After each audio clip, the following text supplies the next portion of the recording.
Kanchipuram వకుడా silks నాణ్యత మా ప్రాధాన్యత. మదీనాగూడ, మియాపూర్, హైదరాబాద్ లో త్వరలో శుభారంభం.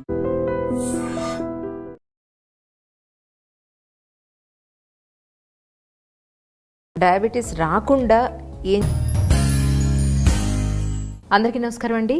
ఈనాటి మన ప్రత్యేకమైన కార్యక్రమంలో జనరల్గా ప్రతి 10 మందిలోనూ 5 మందికి ఈరోజు మన దేశంలో డయాబెటిక్ నుంచి సఫరర్స్ ఉన్నారని చెప్పుకోవచ్చు. అంటే మన దేశం ఇతర దేశాలతో పోలిస్తే 2వ స్థానంలో ఉందిట డయాబెటిక్స్లో. సో ఇటువంటి క్లిష్టమైన పరిస్థితుల్లో మన లైఫ్ స్టైల్ డిజార్డర్ అని అంటారు దీన్ని. యాక్చువల్లీ ఇది ఒక రోగం కాదు, లైఫ్ స్టైల్ డిజార్డర్ అని అంటూ ఉంటారు. మరి ఈరోజు మన డాక్టర్ కృష్ణారెడ్డి గారు ఎండోక్రినాలజిస్ట్, మెడికవర్ నుంచి వచ్చారు. ముందైతే వారికి వెల్కమ్ చెప్పేద్దాం. సార్ నమస్కారం అండి. నమస్తే అండి. మీరు డల్గా ఉన్నారు సార్. ఫోన్ చేయలేదా మీరు? సార్ నేను చెప్పింది కరెక్టేనా sir? Actually it's life style disorder అని అంటారు. బట్ ఇదేం పెద్ద రోగం కాదు. మనం దీన్ని మన లైఫ్ స్టైల్ని కనుక సెట్ చేసుకుంటే షుగర్ని నార్మల్ చేసుకోవచ్చు అని అంటారు. ఎంతవరకు నిజం సార్? సో ఇది యాక్చువల్లీ డయాబెటీస్ అనేది ఒకప్పుడు జస్ట్ ప్రీవియస్ జనరేషన్లో చూస్తే మనకి 50 years 60 years ఆ తర్వాత వచ్చేది. ఇప్పుడు ప్రస్తుతం ఉన్న లైఫ్ స్టైల్ చేంజెస్ వల్ల కొంచెం ఈ bad habits like physical inactivity, exercise లేకపోవడం, డైట్లో కూడా న్యూట్రిషన్ సరిగా పాటించకపోవడం, ఎక్కువగా జంక్ ఫుడ్ తీసుకోవడం. సో వీటన్నిటి వల్ల ఏమవుతుంది అంటే ఎక్కువగా ఎంగేజ్లోనే ఒబెసిటీ రావడం. సో వీటన్నిటి వల్ల ఇన్సులిన్ రెసిస్టెన్స్ పెరగడం. సో వీటన్నిటి వల్ల కూడా మనకి ఎంగేజ్లోనే డయాబెటీస్ రావడం అనేది జరుగుతుంది. సో డయాబెటీస్ అనేది డెఫినెట్గా ఒక వ్యాధి, బట్ ఎంగేజ్లో వచ్చే వ్యాధి కాదు. సో స్లోగా ఇయర్స్ ప్రోగ్రెస్ అయిన తర్వాత స్లోగా ఓల్డ్ ఏజ్లో వచ్చే డిసీజ్. ఇప్పుడు ప్రస్తుతం లైఫ్ స్టైల్ చేంజెస్ వల్ల కొంచెం ఎర్లీగా వస్తుంది. సార్ ఇందులో మన స్టెప్ వైజ్ వద్దాం సార్. డయాబెటీస్ రాకుండా ఏం చేయొచ్చు అనేది జనరల్ పబ్లిక్ అర్థమయ్యేలాగా మీరు ఏం చెప్పగలుగుతారు? డయాబెటీస్ అనేది ఎస్పెషల్గా మనం టైప్ 2 డయాబెటీస్ అంటాము. ఎక్కువగా 95% మనం చూసే డయాబెటీస్ టైప్ 2 వ్యాధి. సో దీంట్లో ఏంటంటే ఫస్ట్ ఇనిషియల్గా ఇన్సులిన్ రెసిస్టెన్స్. సో బాడీలో తయారయ్యే ఇన్సులిన్కి ఈ అవయవాల్లో రెసిస్టెన్స్ మొదలవడం వల్ల స్లోగా అదేవిధంగా ఇన్సులిన్ సెక్రెషన్ అనేది కూడా తగ్గడం. సో ఈ రెండిటి వల్ల మనకి ఈ టైప్ 2 డయాబెటీస్ వ్యాధి వస్తుంది. ఓకే. సో ఈ ఇన్సులిన్ రెసిస్టెన్స్ ఎందువల్ల వస్తుంది అంటే ఎక్కువగా మనకి ఈ బాడీలో ఈ కొవ్వు ఎక్కువగా పేరుకుపోవడం వల్ల ఇన్సులిన్ రెసిస్టెన్స్ అనేది ఎక్కువగా మొదలవుతుంది. సో ఇన్సులిన్ రెసిస్టెన్స్ వచ్చినప్పుడు బాడీ ఒక ఇన్సులిన్ ఎక్కువ మోతాదులో ప్రొడ్యూస్ చేయడానికి ప్రయత్నం చేస్తుంది. సో ఈ టైంలో ఒకవేళ ఈ జెనెటిక్ బ్యాక్గ్రౌండ్ ఉన్నవాళ్ళు, ఫ్యామిలీ హిస్టరీ ఉన్నవాళ్ళు ఎక్కువ మోతాదులో ఇన్సులిన్ ప్రొడక్షన్, ఈ ఇన్సులిన్ రెసిస్టెంట్ లెవెల్కి తగినంతగా ఇన్సులిన్ ప్రొడక్షన్ చేయలేనప్పుడు ఈ వ్యాధి అనేది వస్తుంది. సో ఈ ఒబేసిటీ అనేది పెరగడం వల్ల సో మనం ఇంకా తొందరగా చూస్తున్నాము. ఇది మేజర్ కారణాలు మనం చెప్పుకున్నట్టు ఈ లైఫ్ స్టైల్ చేంజెస్ వల్ల. వన్స్ మనం షుగర్ వ్యాధి మనకి ఎంటర్ అయింది మన బాడీలో అని తెలుసుకున్న తర్వాత చేయాల్సిన పని ఏంటి? యాక్చువల్లీ వాళ్ళు ఏ విధంగా వాళ్ళ లైఫ్ స్టైల్ మార్చుకోవాలంటారు? చాలామందికి ఇప్పుడు పోస్ట్ కోవిడ్ తర్వాత అనుకోండి, కోవిడ్లో అనుకోండి, రొటీన్ స్క్రీనింగ్ శాతం పెరిగింది. సో రెగ్యులర్గా చెక్ చేసుకునే వాళ్ళు, హెల్త్ సీకింగ్ బిహేవియర్ అంటాం, హెల్త్ రెగ్యులర్గా చెక్ చేసుకోవాల్సిన ఆలోచన రావడం. ఓకే. ఇవన్నీ కోవిడ్లోను కోవిడ్ తర్వాతను ఎక్కువగా పెరిగాయి. ఈ డయాబెటీస్ వ్యాధి లక్షణాలు అనేది చాలా మైల్డ్గా ఉంటాయి.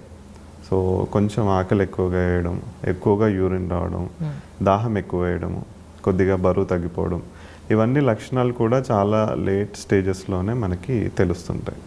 సో అందువల్ల మనం ఎక్కువగా ఈ డయాగ్నోసిస్ గురించి స్క్రీనింగ్ మీద డిపెండ్ కావాల్సి వస్తుంది. సో స్క్రీనింగ్ అనేది చాలా ఇంపార్టెంట్.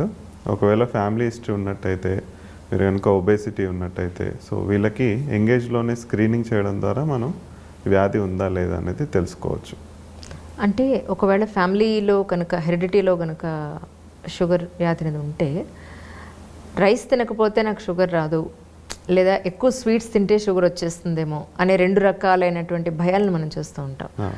అంటే వాళ్ళ పర్సెప్షన్ అది యాక్చువల్లీ. సో నిజంగా రైస్ మానేస్తే షుగర్ తగ్గే అవకాశం ఉంటుందా సార్? అంటే షుగర్ వచ్చిన వాళ్ళు అంటున్నారా, లేదంటే షుగర్ రాకుండా? బోత్ వే సార్, బోత్ వే. ఓకే. ఇప్పుడు ఫ్యామిలీ హిస్టరీ లేని వాళ్ళు, సో వాళ్ళకి రిస్క్ జనరల్గా కొంచెం తక్కువగానే ఉంటుంది.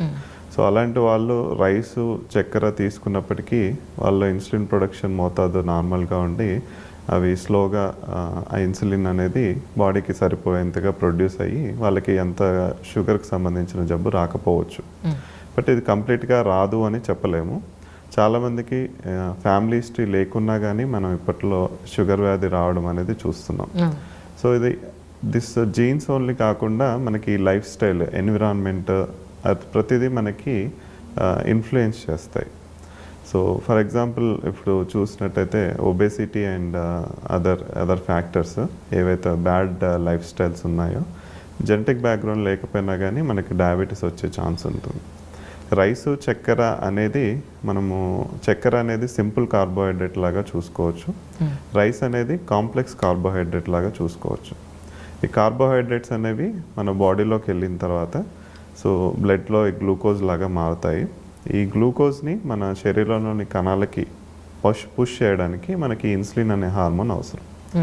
సో ఈ షుగర్ సింపుల్ ఫామ్స్లో ఉన్న షుగర్స్ ఇస్తే ఈ బాడీ మీద లోడ్ చాలా ఎక్కువగా ఉంటుంది. ఈ గ్లూకోజ్ లోడ్ అనేది చాలా ర్యాపిడ్గా పుష్ అవుతుంది. అప్పుడు high level of insulin secrete చేయాల్సి వస్తుంది మన బాడీకి. సో దీనివల్ల తొందరగా ఎగ్జాస్ట్ అయిపోవడం కణాలు, ఒకవేళ మనకు అండర్లయింగ్ ఇన్సులిన్ రెసిస్టెన్స్ అనేది ఉందైతే మెల్లగా డయాబెటీస్ కన్వర్ట్ అవ్వడం, ఇవన్నీ జరుగుతాయి.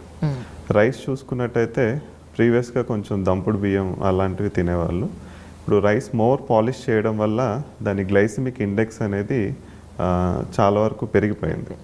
సో గ్లైసిమిక్ ఇండెక్స్ అంటే ఏంటంటే, మనం ఒకసారి కార్బోహైడ్రేట్లు తీసుకున్న తర్వాత రక్తంలో చక్కెర శాతం పెంచే లెవెల్స్ ఎంత ఫాస్ట్గా షుగర్ కింద కన్వర్ట్ అయ్యి రక్తంలో షుగర్ లెవెల్స్ పెరుగుతున్నాయో దాన్ని గ్లైసిమిక్ ఇండెక్స్ అంటాం. సో ఈ గ్లైసిమిక్ ఇండెక్స్ పెరగడం వల్ల, హై గ్లైసిమిక్ ఇండెక్స్ వల్ల వీరి బాడీ మీద ఈ గ్లూకోజ్ లోడ్ పెరిగిపోయి ఇన్సులిన్ తయారు చేసే కణాల మీద కూడా స్ట్రెస్ అనేది ఎక్కువగా పడుతుంది. తర్వాత ఈ అతిగా తీసుకునే ఈ కార్బోహైడ్రేట్ అంతా తర్వాత చివరికి కొవ్వుగా మారిపోయి మనకి లివర్లో కానీ, ఈ ప్యాంక్రియాస్ అవయవంలో కానీ, బాడీలో కానీ ఫ్యాట్ రూపంలో కన్వర్ట్ అవుతుంది. సో ఈ ఫ్యాట్ అనేది మనకి ఇన్సులిన్ రెసిస్టెన్స్కి ప్రథమ కారణం. సో అందుకని మీకు డయాబెటీస్ హిస్టరీ ఉన్నా లేకపోయినా సో ఈ చక్కెర వస్తువులు వీలైనంత వరకు తగ్గించుకోవడం, ఈ పాలిష్డ్ బియ్యం ఎక్కువగా వాడకపోవడం, సో వీటి వల్ల మనకి ఫ్యూచర్లో డయాబెటీస్ రాకుండా కాపాడుకోవచ్చు. అది one thing. Second thing, diabetes వచ్చిన వాళ్ళు కూడా సో ఆల్రెడీ డయాబెటీస్ వచ్చింది అంటే అర్థం ఇన్సులిన్ కెపాసిటీ అనేది చాలా వరకు కాంప్రమైజ్ అయింది అని బాడీలో. సో ఇలాంటి వాళ్ళకి మనకి సింపుల్ షుగర్స్ ఇస్తే they cannot handle, body cannot handle. So అందువల్ల ఈ రక్తంలోనే గ్లూకోజ్ ఉండిపోయి స్లోగా యూరిన్ ద్వారా బయటకు వెళ్ళిపోవడం అలాంటివి జరుగుతూ ఉంటాయి. ఈ చక్కెర అనేది ఎక్కువసేపు రక్తంలో ఉండిపోవడం, కణాల్లోకి వెళ్లకుండా రక్తంలో ఉండిపోవడం వల్ల మనకి వేరియస్ కాంప్లికేషన్స్ అనేది డెవలప్ అవుతూ ఉంటాయి. సో అందుకని ఈ చక్కెరలో వీలైనంత వరకు డయాబెటిక్ రోగులు చక్కెర వస్తువులు తీసుకోవద్దు. చక్కెర, తేనె, బెల్లం ఇలాంటి సింపుల్ చక్కెర పదార్థాల జోలికి అసలు వెళ్ళకూడదు. రెండోది ఈ సింపుల్ కాంప్లెక్స్ కార్బోహైడ్రేట్స్. సో వీటిల్లో కూడా హై గ్లైసిమిక్ ఇండెక్స్ ఉన్నటువంటి పదార్థాలు, ఫర్ ఎగ్జాంపుల్ కార్న్ఫ్లేక్స్ కానివ్వండి, వైట్ రైస్ కానివ్వండి, మైదా ఫ్లోర్ కానివ్వండి, కార్న్ఫ్లోర్ కానివ్వండి, సో వీటన్నిటిని కూడా హై గ్లైసిమిక్ ఇండెక్స్ ఉన్న పదార్థాలు అంటాం. సో వీటిలో ఉండే కార్బోహైడ్రేట్లు తొందరగా చక్కెర రూపంలో బాడీలోకి పుష్ అవుతాయి. సో వీటిని కూడా ఇన్సులిన్ సెక్రీషన్ లెవెల్స్ తక్కువగా ఉన్న వాళ్ళు హ్యాండిల్ చేయలేరు. సో వీటి వల్ల కూడా ఎక్కువసేపు రక్తంలో గ్లూకోజ్ అనేది ఉండిపోతుంది. సో దానివల్ల చాలా వరకు అవయవాలు దెబ్బతినడం, వాటికి సంబంధించిన కాంప్లికేషన్స్ రావడం, ఇవన్నీ జరుగుతాయి. నేను చాలామందికి విన్నాను సార్, ఏంటంటే మేము రైస్ మానేసాం, కొర్రలు తింటున్నాం అని చెప్పని అంటుంటారు. అంటే రైస్ కన్నా కొర్రలు తినడం వల్ల షుగర్ లెవెల్స్ బాడీలో తగ్గే అవకాశం ఉంటుందంటారా? సో డయాబెటిక్ వ్యాధిగ్రస్తులు ముఖ్యంగా చూసుకోవాల్సింది థింగ్స్ ఏంటంటే కార్బోహైడ్రేట్ లోడ్, ఒకటి గ్లైసిమిక్ లోడ్ అంటాము, ఇంకోటి గ్లైసిమిక్ ఇండెక్స్. ఇవి రెండింటిని మైండ్లో పెట్టుకుని దాని ప్రకారంగా వాళ్ళ డైట్ ప్లాన్ చేసుకోవాలి. గ్లైసిమిక్ ఇండెక్స్ అంటే ఆల్రెడీ మనం చూసాం, అంత ఫాస్ట్గా రక్తంలోకి గ్లూకోజ్ అనేది కన్వర్ట్ అవుతుంది. గ్లైసిమిక్ లోడ్ అనేది ఎంత కార్బోహైడ్రేట్ పదార్థం మనం తీసుకుంటున్నాం. సో ఇవి రెండింటివి మన రక్తంలో షుగర్ వ్యవస్థ ఎట్లా పనిచేస్తుంది, ఎలా నియంత్రించబడుతుంది, సో ఎంత ఫాస్ట్గా స్మూత్గా గ్లూకోజ్ని మెల్లగా కణాల్లోకి పుష్ చేయడం, ఇవన్నిటి ఈ రెండింటి మీద డిపెండ్ అయి ఉంటుంది. సో గ్లూకోజ్ ఇండెక్స్ ఎక్కువగా ఉన్నవి డెఫినెట్గా హార్మ్ చేస్తాయి. అదేవిధంగా గ్లైసిమిక్ లోడ్. సో లోడ్ అంటే ఇప్పుడు ఫర్ ఎగ్జాంపుల్ మనం ఈ తెల్ల అన్నం తినడంలో మనం ఎక్కువ తెలియకుండానే ఎక్కువ కార్బోహైడ్రేట్ అనేది బాడీలోకి వెళ్తుంది. ఈ కొర్రలు, ఓట్స్ ఇలాంటివి ఏంటంటే వీటిలో కొంచెం మనం ఎక్కువగా తినలేము, కొంచెం తినగానే కడుపు నిండిపోవడం. సో ఆ ఫైబర్ ప్రోటీన్ దాని మీద ఉన్న ఫైబర్ లేయర్స్ కానీ, ఆయిల్ లేయర్స్ కానీ, ప్రోటీన్ లేయర్స్ కానీ కొంచెం సటైటీ ఎర్లీగా తెస్తాయి. సో దట్ ఓవరాల్గా మనం తీసుకునే కార్బోహైడ్రేట్ అనేది తగ్గుతుంది. ఓకే, సో ఫర్ ఎగ్జాంపుల్ ఒక బ్రౌన్ రైస్ కానీ, ఓట్స్ కానీ సేమ్ క్వాంటిటీలో తీసుకున్నట్టయితే చక్కెర లెవెల్స్ అనేది సిమిలర్గా వస్తాయి రెండిట్లోనూ. సో పెద్దగా డిఫరెన్స్ ఏమి ఉండదు. సో ఎంత లోడ్ తీసుకుంటున్నామో, ఎంత హై ఇండెక్స్ ఉంది, సో ఈ రెండింటి మీద మన చక్కెర లెవెల్స్ ఎలా ఫ్లక్చువేట్ అవుతాయి అనేది డిపెండ్ అవుతుంది అన్నట్టు. రైట్. ఇప్పటివరకు మనం టైప్ 2 గురించి మాట్లాడుకున్నాం సార్. సో టైప్ 1 డయాబెటిక్ అంటే ఏంటి అనేది ఒకసారి మాకు చెప్తారా? టైప్ 2 డయాబెటీస్ మనం చూసినట్టే ఇన్సులిన్ రెసిస్టెన్స్ ప్రథమ కారణం, ఫాలోడ్ బై మెల్లిగా ఆ ఇన్సులిన్ సెక్రీషన్స్ అనేది తగ్గడం, బాడీలో కణాలు ఉత్పత్తి చేసే కణాల సెక్రీషన్ తగ్గడం. ఇది జనరల్గా టైప్ 2 డయాబెటీస్లో స్లోగా ఓవర్ ద ఇయర్స్ ఈ రెసిస్టెన్స్ పెరుగుతూ మనకి వచ్చే వ్యాధి. టైప్ 1 డయాబెటీస్ చూసినట్టయితే ఇది ఎక్కువగా పిల్లల్లో చూస్తూ ఉంటాము. ఎక్కువగా ఈ ప్యూబర్టల్ ఏజ్ గ్రూప్లో ఈ పిల్లలకి అయితే వీళ్ళకి కూడా genetic background with some environmental factors. Environmental ఫ్యాక్టర్స్లో కొన్ని రకాల వైరల్ ఇన్ఫెక్షన్స్ కానీ, కొన్ని రకాల డైట్స్ కానీ, సో ఏదో ఒక రకంగా ఈ యాంటీబాడీస్ అనేది ఉత్పత్తి అవుతాయి. ఇవి యాంటీబాడీస్ ఏంటి అంటే మనం ఇన్సులిన్ అనేది ప్యాంక్రియాస్లోని ఈ బీటా సెల్స్ అని ఉంటాయి. ఈ బీటా సెల్స్ నుంచి ఉత్పత్తి అవుతుంది. ఈ బీటా సెల్స్కి అగెనిస్ట్గా కొన్ని రకాల ఎన్విరాన్మెంటల్ ఇన్ఫెక్షన్స్ వల్ల ఈ యాంటీబాడీస్ ఫామ్ అయ్యి స్లోగా ఈ బీటా కణాలు అనేది నాశనం అవుతాయి. ఒక స్లోగా ఈ నాశనం అయిన తర్వాత ఒక 90% ఆఫ్ ది ఇన్సులిన్ ప్రొడక్షన్ బాడీలో ఆగిపోతే స్లోగా అప్పుడు మనకి షుగర్ లెవెల్స్ అనేది పెరగడం ప్రారంభమవుతుంది. ఈ షుగర్ లెవెల్స్ పెరగడం వల్ల దెన్ ఈ డయాబెటిక్ సంబంధించిన సిమ్టమ్స్ ఇవన్నీ వస్తాయి. సో ఈ ప్రాసెస్ అనేది కంప్లీట్గా డిఫరెంట్. టైప్ 2 డయాబెటిక్ పేషెంట్స్లో మనకి కొద్ది గొప్ప ఆ ఇన్సులిన్ తయారు చేసే కణాలు ఉంటాయి. టైప్ 1 డయాబెటీస్లో దే ఆర్ కంప్లీట్లీ డిస్ట్రాయిడ్. వాళ్ళకి ఇన్సులిన్ ప్రొడక్షన్ అనేదే ఉండదు. సో ఎప్పుడైనా తిన్న తర్వాత కార్బోహైడ్రేట్ కానీ ఏదైనా సో కంప్లీట్గా అది బ్లడ్లోనే ఉండిపోతుంది, కణాల్లోకి పుష్ అవ్వదు. సో ఎనర్జీ అనేది మన కండరానికి కానీ వేరే ఏదైనా ఆర్గానిక్ కానీ అంతగా మనకి గ్లూకోజ్ లెవెల్స్ అనేది వాడబడదు. సో దీనివల్ల వీళ్ళు కంప్లీట్గా బయట నుంచి ఇచ్చే ఇన్సులిన్ ఇంజెక్షన్ల మీద డిపెండ్ అవ్వాల్సి వస్తుంది. అది ఒకటి. అండ్ ఈ టైప్ 1 డయాబెటీస్ ఎంగేజ్లో ఈ యాంటీబాడీస్ మీడియేటెడ్ వీట్ ప్రాబ్లం వల్ల వస్తుంది. మెజారిటీ ఆఫ్ దిస్ ఈ టైప్ 1 డయాబెటిక్స్ పిల్లల్లో ఈ ఇన్సులిన్ లేకపోవడం వల్ల ఫ్యాట్ బాగా బర్న్ అయిపోయి కీటో యాసిడ్ అనేది ఉత్పత్తి అవుతుంది. సో వీళ్ళందరికీ డయాబెటిక్ కీటోఎస్ట్రోసిస్ అనే కండిషన్ ద్వారా ఒక్కొక్కసారి మనకి ఇనిషియల్ ప్రజెంటేషన్ లాగా ఉంటుంది. సో ఈ డీకే అనేది ఇది టైప్ 1 డయాబెటిక్ పేషెంట్స్లో ఎక్కువగా మోర్ కామన్గా వస్తుంది. అంటే ఇది మన బాడీలో ఉంది టైప్ 1 అనేది ఎలాంటి లక్షణాలు ఏదైనా ఉంటాయండి గుర్తించడానికి?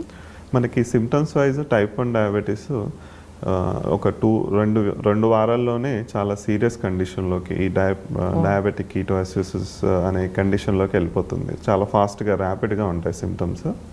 అండ్ యంగ్ ఎస్పెషల్గా kids between 5 to 8 years and pubertal age, so 10 to 14 years ఈ ఏజ్ గ్రూప్లో పిల్లలకి ఎక్కువగా ఇది మనం డిటెక్ట్ చేయడం చూస్తుంటాము. బట్ అప్ టు 40 years వరకు కూడా ఈ టైప్ 1 డయాబెటీస్ అనేది ఉండొచ్చు. ఎక్కువగా వీళ్ళకి ఇన్సులిన్ రెసిస్టెన్స్ మార్కర్స్ అనేవి పెద్దగా ఉండవు. సో లైక్ వాళ్ళందరూ థిన్గా ఉండడం, ఫిజికల్గా ఫిట్గానే ఉండడం అవన్నీ నార్మల్గానే ఉంటాయి. టైప్ 2 డయాబెటీస్లోనేమో వాళ్ళకి ఎక్కువగా ఒబేసిటీ, ఫ్యాట్ ఎక్కువగా ఉండడం ఇవన్నీ వాళ్ళకి ఉంటాయి. ఈ రెండింటిని మేజర్గా డిఫరెన్షియేట్ చేయాల్సి వచ్చినప్పుడు ఈ యాంటీబాడీ టెస్టింగ్ అనేది చేస్తాము. ఈ యాంటీబాడీస్ జనరల్గా మనం టెస్ట్ చేసేవి 4 రకాల యాంటీబాడీస్ టెస్ట్ చేస్తాం. సో వీటిలో ఏదైనా 2 రకాల యాంటీబాడీస్ ఉన్నాయి అంటే మనం టైప్ 1 డయాబెటీస్గా వచ్చినట్టు మనం అనుకోవచ్చు. రైట్. నేను ఈ మధ్య ఒక 5 years బాబుని ఒక ఫంక్షన్కి వెళ్తే అక్కడ చూశాను సార్. వాళ్ళ పేరెంట్స్ ఏం చేస్తున్నారంటే మార్నింగ్ ఆ పిల్లలు లేచిన వెంటనే కొంచెం పాలు కాఫీ ఇస్తున్నారు, తర్వాత వితిన్ 1 hourలో టిఫిన్ పెడుతున్నారు, ఆ తర్వాత మళ్ళీ వెంటనే వితిన్ ½ an hourకి ఆ బిస్కెట్స్, ఈ చిప్స్ ఇలాంటివి ఉంటాయి అవి పెట్టేస్తున్నారు. ఈలోగా లంచ్ టైం అవుతుంది, లంచ్ టైంకి ముందు మళ్ళీ ఒక ఫ్రూటో ఒక స్వీటో పెట్టేస్తున్నారు, తర్వాత భోజనం తర్వాత మళ్ళీ వాడు ఇంకేదో స్నాక్స్ ఐటమ్ తినేస్తాడు. ఇలా డే అంతా ఆ పిల్లాడు తింటూనే ఉన్నాడు. ఓకే. సో ఇలాంటి వాళ్ళకి ఎక్కువ డేంజర్ కదా సార్ యాక్చువల్లీ. సో పిల్లల్లో ఎస్పెషలీ ఒక 10-12 ఏళ్ల మధ్యలో ఉండే పిల్లలు డే మొత్తం అంతా కూడా ఆల్మోస్ట్ మ్యాక్స్ టు మ్యాక్స్ వాళ్ళ చిల్లర తిళ్ళు అవి ఇవి అడ్డమైన ఫుడ్ అంతా తినేస్తూ ఉంటే సో ఇలాంటి ఇష్యూస్ వచ్చే అవకాశం ఉంది సార్. ఈ బాబుకి టైప్ 1 డయాబెటీస్ ఉందన్నారు? లేదు బట్ నేను వాట్ ఐ థాట్ అంటే ఇప్పుడు మన ఇష్యూ ఇది కదా, సో ఇలాంటి సిచ్యువేషన్స్ ఉన్న పిల్లలకి ఇలా వచ్చే అవకాశం ఉంటుందనేది నా క్వశ్చన్ సార్. ఓకే. ఇప్పుడు చూస్తుంటే మనకి చాలా మంది పిల్లల్లో ఈ న్యూట్రిషనల్ ఇష్యూస్ చాలా ఎక్కువగా ఉంటున్నాయి. ఎక్కువగా జంక్ ఫుడ్ తినడం, picky eaters, only chocolates biscuits ఎక్కువ తినడం, మంచి ప్రోటీన్ ఫుడ్ తక్కువగా తినడం. సో వీటి వల్ల న్యూట్రిషనల్ డెఫిషియన్సీస్ ఎక్కువగా వచ్చే ఛాన్స్ ఉంటుంది. ఒకవేళ వాళ్ళు రెగ్యులర్గా తింటూ ఈ జంక్ ఫుడ్ ఎక్కువగా తిని ఒబేసిటీ, చైల్డ్హుడ్ అడాల్సెంట్ ఒబేసిటీ అంటాం, ఒకవేళ వాళ్ళు బాగా లావెక్కినట్టయితే వాళ్ళకి ఎర్లీగా డయాబెటీస్ వచ్చే ఛాన్స్ కూడా ఉంటుంది. సో వీటిని అడాల్సెంట్ టైప్ 2 డయాబెటీస్ అంటారు. ఎస్పెషల్గా స్ట్రాంగ్ ఫ్యామిలీ హిస్టరీ ఉన్నవాళ్ళు ఎర్లీ స్టేజెస్లో చైల్డ్హుడ్లోనే బాగా ఒబేస్గా లావుగా తయారవడం, సో వీటి వల్ల వీళ్ళకి టైప్ 2 డయాబెటీస్, చిన్నపిల్లల్లో కూడా టైప్ 2 డయాబెటీస్ వచ్చే ఛాన్స్ లాగా ఉంటుంది. సో అలాంటప్పుడు సో అందరికీ నాట్ ఓన్లీ ఒబేస్ పిల్లలు కానీ సన్నగా ఉన్న పిల్లలని కాకుండా ఓవరాల్గా పిల్లలకి జంక్ ఫుడ్ కట్ చేయడం, ఈ గ్లూకోజ్ చక్కెర అనేది మంచి పదార్థం కాదు, చక్కెర కానీ ఇవన్నీ యాజ్ ఫార్ యాజ్ పాసిబుల్ ఇవన్నీ అవాయిడ్ చేయాలి. తర్వాత ఈ ఒబేసిటీ రాకుండా చూసుకోవాలి. Good amount of protein, good amount of fat and good amount of carbohydrate. Carbohydrate కూడా మంచిదే, అలా అని చెప్పి దాన్ని మిస్యూజ్ చేయొద్దు. ఇట్లా సింపుల్ చక్కెరలుగా కానీ ఇలాంటి రూపంలో ఎక్కువగా ఇవ్వడం అనేది మంచిది కాదు. పిల్లలు చాలామంది దోశల్లో బెల్లపొడి నంచుకునే వాళ్ళు ఉంటారు, గారెల్లో బెల్లపాకం నంచుకునే వాళ్ళు ఉంటారు, మాట్లాడితే షుగర్ నంచుకుని తినేవాళ్ళు ఉంటారు, ఇడ్లీ దగ్గర నుంచి ఏ టిఫిన్ అయినా సరే. ఓకే. సో షుగర్ని టిఫిన్ దగ్గర నుంచి డిన్నర్ వరకు కూడా చాలా ఎక్కువ వాడే ఫ్యామిలీస్ చాలామంది ఉన్నారు పిల్లలు. సో అలాంటి వాళ్ళకి మీరు ఏం చెప్తారు సార్? అంటే మా ఇంట్లో ఉన్నారు, అందుకని మీ ద్వారా వాళ్ళకి ఆన్సర్ నేను చెప్తుంటే వినట్లేదు వాళ్ళు. మా వాడు ఉన్నాడు, ఇడ్లీలో చట్నీ వేసినా సరే షుగర్ పక్కన ఉండాల్సిందే, దోశలో ఉండాల్సిందే, ఏది చేసినా పక్కన షుగర్ ఉండాలి. సో అలాంటి పిల్లలకి పేరెంట్స్కి మీరు ఏం చెప్తారు సార్? ఈ సింపుల్ షుగర్ అనేది ఏంటంటే మనకి ఆ బ్రెయిన్ ఒక రకమైన అలవాటులాగా మారిపోతుంది. ఈ రివార్డ్ సెంటర్స్ అనేవి బ్రెయిన్లో ఉంటాయి. సింపుల్ షుగర్స్ ఇచ్చినప్పుడు యాక్టివేట్ అయ్యి సో పెద్దగా బాడీకి కష్టపడక్కర్లే, it's easy form of energy. So అట్లా రివార్డ్ సెంటర్స్ యాక్టివేట్ అయిపోయి they habituated to that. So దాన్ని బ్రేక్ చేయడం చాలా ఇంపార్టెంట్. ఓకే. సో ఒకవేళ హై ఫిజికల్ యాక్టివిటీ ఉన్నవాళ్ళు, సో బాగా రన్నింగ్ చేసేవాళ్ళు కానీ వేరే హై ఎండ్ స్పోర్ట్స్ ఆడేవాళ్ళు, వాళ్ళకి ఇన్స్టెంట్ ఎనర్జీస్ అవి ఇట్లా ఇచ్చినప్పుడు then brain will activate. So వాళ్ళకి అట్లాంటి వాళ్ళకి అవసరం. బట్ ఇంట్లో టీవీ చూస్తూ ఫోన్లో ఆడుతూ వాళ్ళ ఇంట్లో చైర్లో కూర్చునే వాళ్ళకి ఇలాంటి సింపుల్ షుగర్స్ ఇచ్చి ఖర్చు పెట్టకుండా ఇస్తే మాత్రం చాలా ప్రమాదం ఎక్కువగా ఉంటుంది.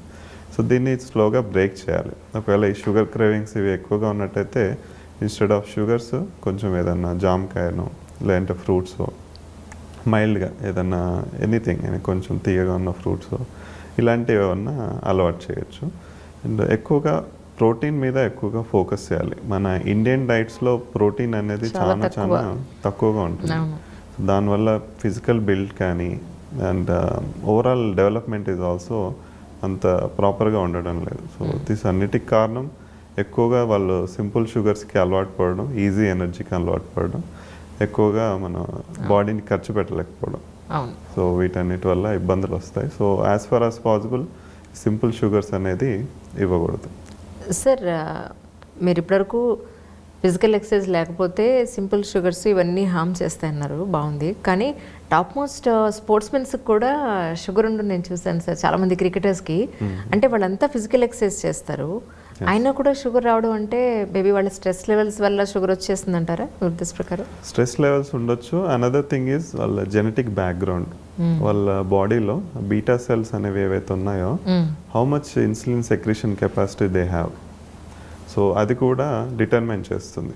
ఒకవేళ ఇన్హెరిటెడ్గానే వాళ్ళకి కెపాసిటీ తక్కువగా ఉండి సో వాళ్ళకి కూడా even the good muscle mass ఉండి చాలా తక్కువ ఫ్యాట్ ఉన్న వాళ్ళకి కూడా మనకి షుగర్ వచ్చే ఛాన్సెస్ ఉంటుంది. సో కొంతమందిలో ఓవర్లాప్ ఏంటి అంటే ఈ కొంచెం టైప్ 1 టైప్ 2కి మధ్య రకం డయాబెటీస్లు కూడా ఉంటాయి. సో వీటిల్లో కొంచెం టైప్ 1 అంటే మనం ఇన్సులిన్ కెపాసిటీ అనేది తక్కువగా ఉండడం. సో టైప్ 2 అంటే కొంచెం స్లో ఆన్సెట్ డిసీజ్, స్లోగా మెల్లిమెల్లిగా డెవలప్ అవ్వడం.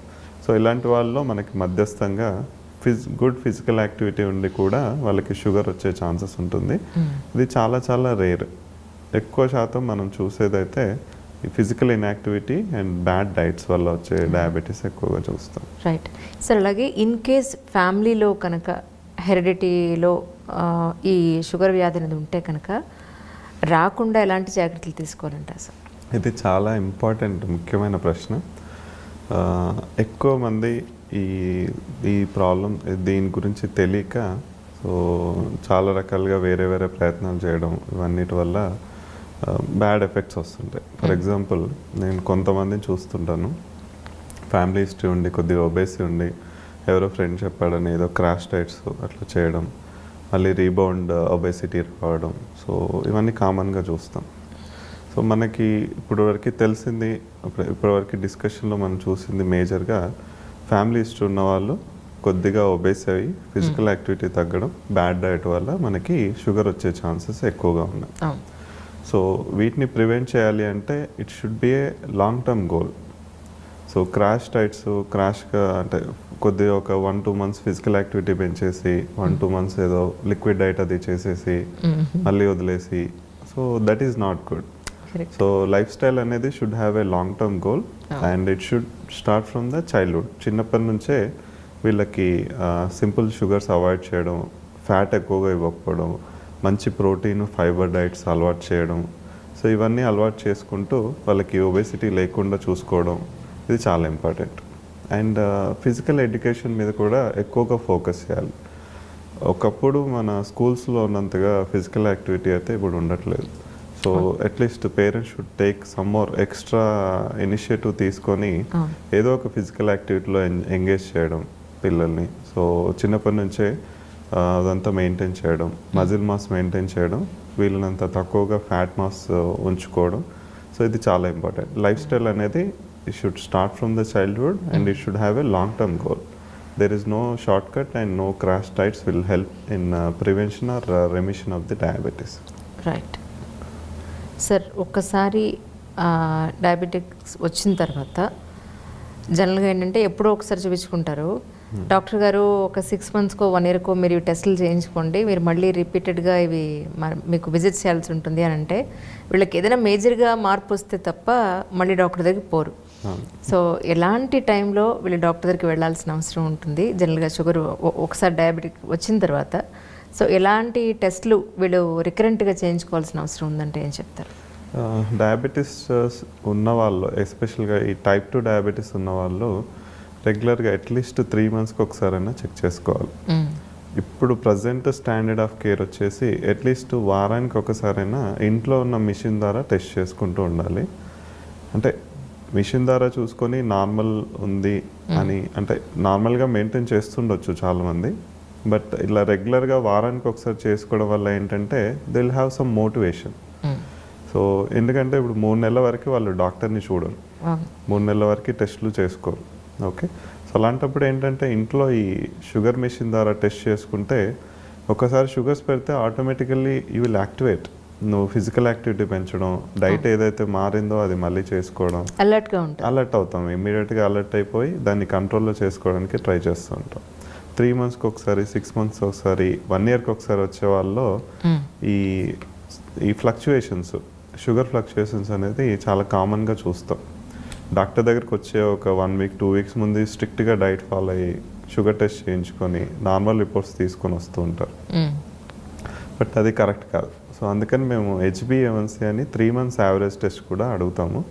సో HbA1cలో మనకి లాస్ట్ 3 monthsలో ఎలాంటి డైట్ ఫ్లక్చుయేషన్స్ ఉన్నా, ఫిజికల్ యాక్టివిటీ తగ్గినా, షుగర్ మెడిసిన్స్ వేసుకోకపోయినా, so how the overall sugars over the last 3 months అనేది మనకి ఆ టెస్ట్ ద్వారా తెలుస్తుంది.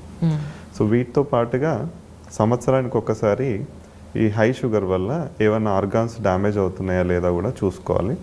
సో వీటికి సంబంధించి క్రియాటినిన్ టెస్ట్, యూరిన్లో ప్రోటీన్ ఏమన్నా పోతా ఉందా వాటికి సంబంధించిన టెస్టు, తర్వాత ఈ కంటి రెటీనా ఎట్లా ఉంది దానికి సంబంధించిన టెస్టు, న్యూరోపతి ఏమైనా ఫుడ్ రిలేటెడ్ ఏమైనా ప్రాబ్లమ్స్ ఉన్నాయా అనేది వాటికి సంబంధించిన టెస్టులు, అలాగే ఈ cholesterol, BP, weight, sugar 4 very bad combination మనకి ఫ్యూచర్లో హార్ట్ డిసీజెస్ రావడానికి. సో ఈ కొలెస్ట్రాల్ టెస్టులు, అదేవిధంగా ఈ రక్తంలో హిమోగ్లోబిన్ ఎట్లా ఉంది. సో బేసిక్గా ఈ టెస్టులు మనం సంవత్సరానికి ఒకసారి చేపిస్తూ ఉంటాం. ఒకవేళ వీళ్ళకి ఆల్రెడీ ఆర్గాన్ డ్యామేజ్ స్టార్ట్ అయింది అనిపిస్తే మోర్ ఫ్రీక్వెంట్గా 3 monthsకి ఒకసారో 6 monthsకి ఒకసారో ఆ ఆర్గాన్కి సంబంధించిన పరీక్షలు అవి చేస్తూ ఉంటాం.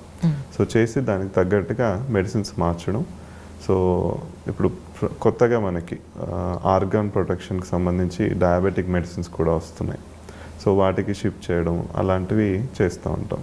సో రెగ్యులర్గా తప్పనిసరిగా 3 నెలలకు ఒకసారి ఈ fasting sugar, post breakfast sugar, అదేవిధంగా HbA1c టెస్ట్ ఇవైతే మేజర్గా చేసుకోవాలి.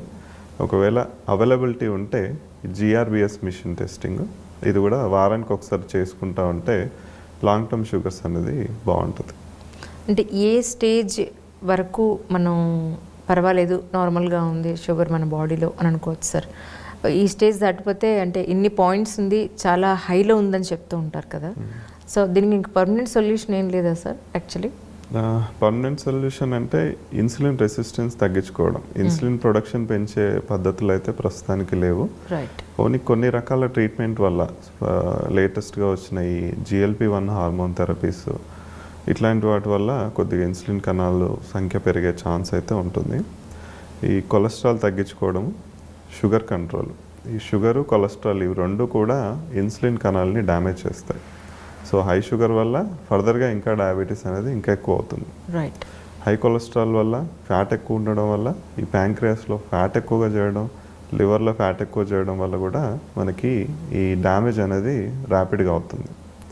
సో వీటికి కూడా మనం రెగ్యులర్గా చూసుకుంటూ దానికి సంబంధించి మనం ఈ వెయిట్ తగ్గించుకోవడం, ఈ కొలెస్ట్రాల్ అదుపులో ఉంచుకోవడం, సో ఇవన్నీ చేస్తూ ఉండాలి. సో ఓవరాల్గా అయితే ఓన్లీ ఈ ఇన్సులిన్ రెసిస్టెన్స్ తగ్గించుకోవడం అనేది మోర్ ఇంపార్టెంట్. రెసిస్టెన్స్ తగ్గించుకోవడానికి మనకి 2 మార్గాలు. ఒకటి ఎక్సర్సైజ్ చేసుకోవడం, రెండోది డైట్. ఎక్సర్సైజ్లో ఒకటి ఫ్యాట్ బర్నింగ్, కార్డియాక్ ఎక్సర్సైజెస్ అంటాం. సో ఎక్కువగా క్యాలరీస్ ఖర్చు పెట్టి ఫ్యాట్ లెవెల్స్ అనేది బాడీలో తగ్గించుకోవడం. రెండోది మజిల్ మాస్ పెంచడం. ఈ మజిల్ అనేది ఇన్సులిన్ యాక్షన్లో one of the important organ. So ఎంత మజిల్ మాస్ ఉంటే అంత తక్కువగా ఇన్సులిన్ రెసిస్టెన్స్ ఉంటుంది. సో ఓన్లీ కార్డియాక్ ఎక్సర్సైజెసే కాకుండా వెయిట్ బేరింగ్ ఎక్సర్సైజెస్ అనేవి కూడా చాలా ఇంపార్టెంట్. సో ఈ 2 రకాలుగా ఎక్సర్సైజ్ చేసుకుంటూ ప్లస్ ఈ డైట్ ఎక్కువగా బాడీ మీద ఈ కార్బోహైడ్రేట్ లోడ్ వేయకుండా చూసుకోవాలి. అండ్ ఎక్కువగా ఫ్యాట్ అక్యుములేట్ అవ్వకుండా ఉండే పదార్థాలు తీసుకోవాలి. సో ఫ్యాట్స్, కార్బోహైడ్రేట్స్ వీలైనంత వరకు తగ్గించుకోవడం, హై గ్లైసిమిక్ ఇండెక్స్ ఉన్న పదార్థాలు మానేయడం, అండ్ సింపుల్ కార్బోహైడ్రేట్స్ కంప్లీట్గా మానేయడం, మంచి ప్రోటీన్, మంచి ఫైబర్ ఉన్న డైట్స్, వాటర్ ఎక్కువగా తీసుకోవడం. సో ఇట్లా ప్రాపర్ లైఫ్ స్టైల్ ఫాలో చేస్తే మనకు స్లోగా డయాబెటిక్స్ వాళ్ళకి మెడిసిన్స్ అనేవి తగ్గించుకుంటూ వచ్చి కొంతమంది చాలామందిలో ఇప్పుడు లేటెస్ట్గా వస్తున్న రీసెంట్ డయాబెటిక్ వాళ్ళకి మనం even without medicines sugars levels maintain అయ్యేటట్టు కూడా చూడొచ్చు. అవునా? ఎలా సార్?